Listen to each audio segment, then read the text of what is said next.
তোমাৰ পুত্ৰ ডাঙৰ হৈ এজন মহান পণ্ডিত হব। পিছে আই ইয়াৰ গণনাত মই আৰু এটা বস্তু পাইছো।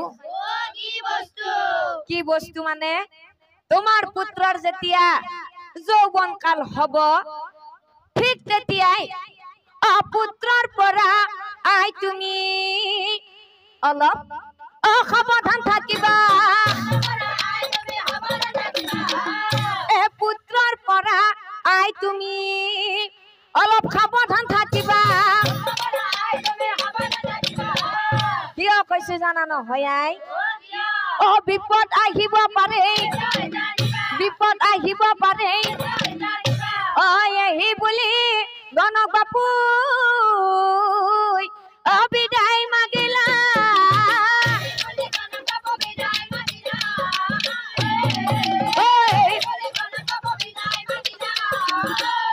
আজিকালি কৰি কন্যা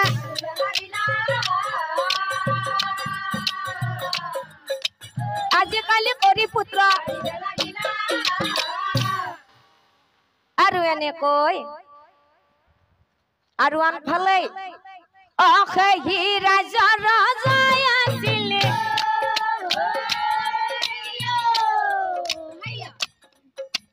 তৃণবিন্দু ৰায়।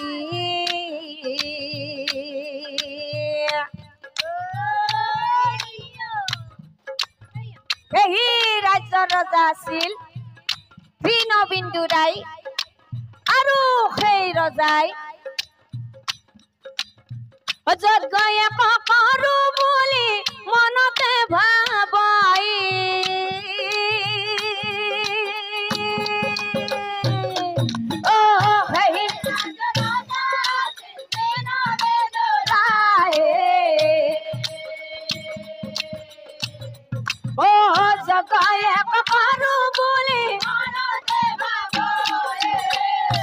সেই ভাবি তৃণবিন্দুই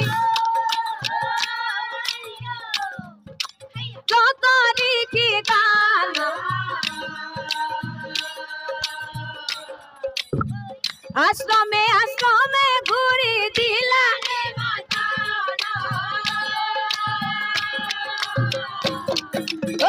সেই রাজা রাজাই আছিল রায়।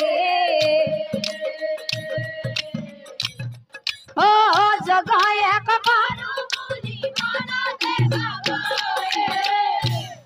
নিমন্ত্রণ দিয়ার বাবে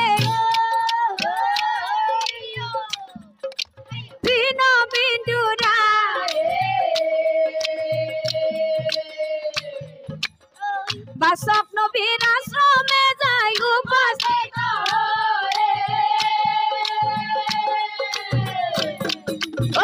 সেই রাজা রাজাই আছিল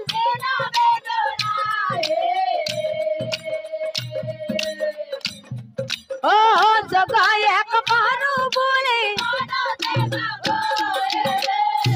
রজাই বলে শুনা মুনিবৰ অযজ্ঞ এক কৰো বুলি মই ভাবো মনে মই।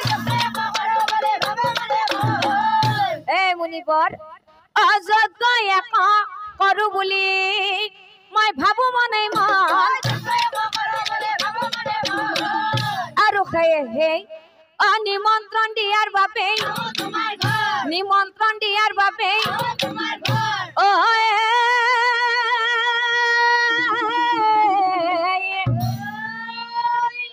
ৰজাৰ মুখত শুনি এতেকে বসা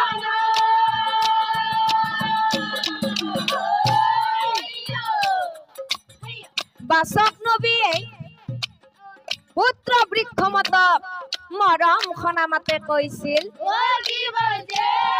বাস বৃক্ষ মতই এইফালে মৰম খনা মাতে পুত্ৰ